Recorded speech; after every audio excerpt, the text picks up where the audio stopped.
It may not be Sunday, but welcome to Den Walking Sunday anyway, because it's a Monday and it feels like a Sunday, honestly. But we're talking The Walking Dead. Something they need. Spoilers if you haven't seen the episode, but it's a day after, so I'm assuming you guys saw the episode, and I'm going to get right into it. Sasha is alive.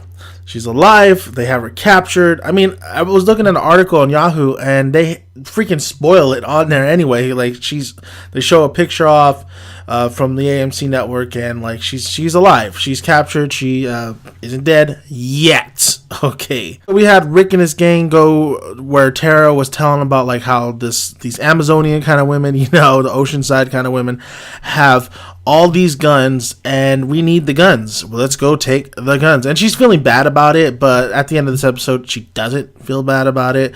So that's what Rick does. They go take the guns. I mean, it's kind of a dick move if you think about it. They don't try to. They make the showrunners, the director, the script writers made sure to tell you guys like they weren't gonna hurt anybody. They don't hurt anybody. They just like set up some explosions, take them by surprise.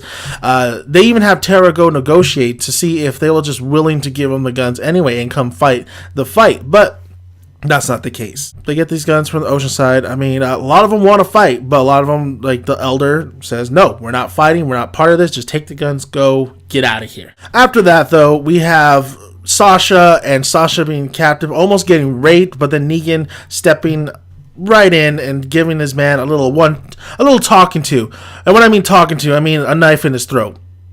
A knife in this mofo's throat, this rapist's throat. Negan's man is there on the floor. He gives Sasha, Jeffrey Dean Morgan delivers his lines. I didn't really feel anything in that conversation, I'm going to be honest with you, but I'll get there in a moment. So he's telling Sasha, here's a knife. I want you to join us. We can have a future together. You could be part of this crew. Or you can kill this guy, or you can let this guy just come and eat you. Sasha does kill the reanimated rapists that try to get her, and she says, okay, I'm with you, Negan. And Negan's like, well, I'm going to need your help because a little birdie told me that Rick is up to no good.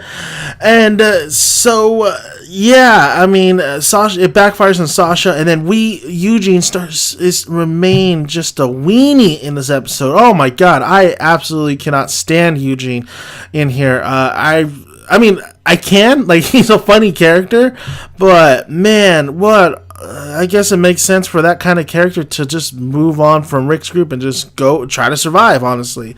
So I guess I can't fault him too much. Eugene does give Sasha this poisonous pill because she asked for something, a knife, a gun to kill herself, but honestly, she was just trying to get one more crack at Negan.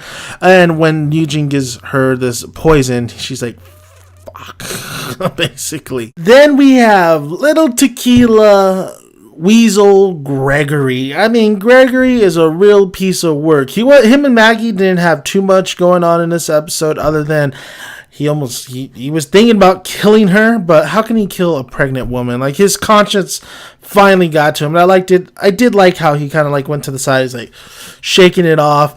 And then he was trying to protect Maggie with the walker. He gets freaked out. He's like, you know what? You better handle it. And then a walker comes out of nowhere, which I absolutely hate about the show. As I called it too. I was like, a walker's going to come out of nowhere, and a walker comes out of nowhere. Like, absolutely nowhere. Like, they would have saw that walker coming towards them, and then I don't know. But a bunch of people are coming and they see the incident, and then Maggie's like, oh, he's learning. It's his first walker, and they're like, well, that's not what he told us. So Gregory is absolutely, he's pissed, man. He knows that he doesn't have too much. He's not gonna have any control of this community much longer, but he seems to be having a plan up his sleeve as he sees a map, and I think he's gonna go find Simon and tell Simon about everything that's going on. And you know what? I wouldn't be surprised if they kill off Gregory, honestly. Then at the end of this episode, we find out who that shadowy figure that Rosita like met outside, like who was watching her. It was Dwight. I told you it was Dwight. It was fucking Dwight. All right, it was hands down gonna be Dwight, and it was Dwight. So there's your confirmation. And I thought this episode was it was okay. It was fine. I didn't think there was like a lot of spectacular to it. It's just kind of getting us set up for the finale. And Dwight's shocking reveal wasn't very shocking to me. It is what it is. It's in the comics as well, so there was no surprise to that. I think the only surprise I've had so far is Eugene being absolutely 100% Negan. I thought Jeffrey Dean Morgan's delivery with his conversation with Sasha, even though that was a very long scene. I thought that scene played out way too long than it had to be.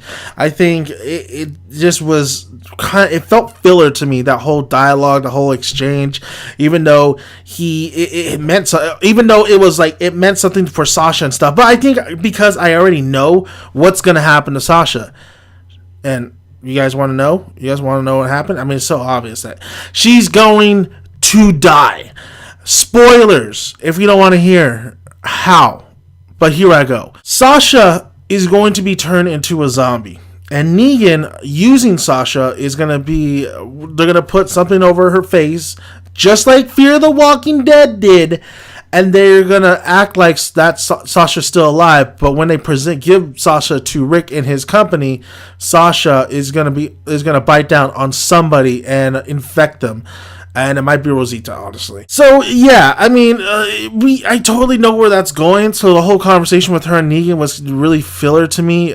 Even Jeffrey Dean Morgan, I love Jeffrey Dean Morgan. I like him as his character Negan. But, I'm starting to get not the Negan from the comic. I'm not getting that I'm getting the over top Negan, but the delivery of his lines are kind of the same. They're always the same. It needs to be a little bit more wittier, a little bit more kind of, instead of going, you could join us, the saviors. It needs to be more like, hot damn, baby, you could join us.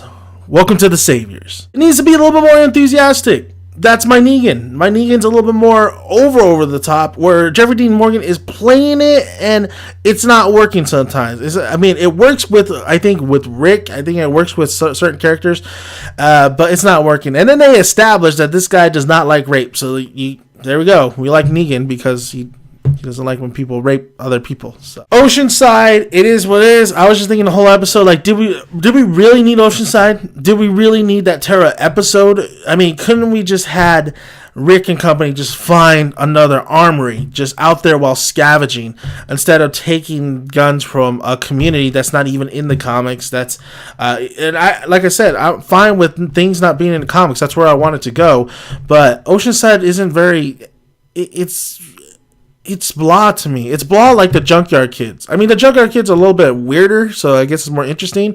But honestly, like, these two communities, like, we haven't really gotten that much out of them where we could really feel something for them, like the Kingdom and like Alexandria, because we've been with those two communities for a very long time and they showcase them. But with these two, it's only an episode, and we have to like really kind of invest in these characters. So it's too many characters, too many things that is going on leading up to the finale. But guess what's going to happen in the finale? I'm going to predict this. I'm going to tell you right now. It's going to start. The war is going to start. The war is not going to end in the finale. The war is just beginning in the finale. The finale is going to be the deterioration of Rick and Negan's pact. That's all that episode's going to be about.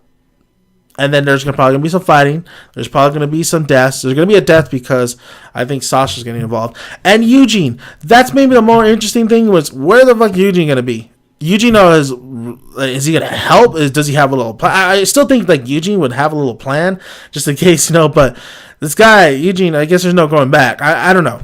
But I know that the episode is going to be just really a deterioration of the pact and just setting things and the beginning of the war, where the communities are finally together to go after Negan next season. Tonight's episode, or yesterday's episode, it was fine. It was okay. It is what it is. Season 7 has been lackluster, but let's get to the finale, and let's see how they do in the finale, because they always do great in the finale, other than last season, and they always do good in mid-season finales. They're always doing good in premieres. So I hope they are learning that something has to give next season if anybody wants to give a shit. So we'll see. Thank you guys for listening. I'm Dan Making Down Son. Find more of my videos on my channel. Subscribe, like, comment. Love to hear your guys' thoughts. And until we talk more, The Walking Dead. I'll see you guys later. Bye.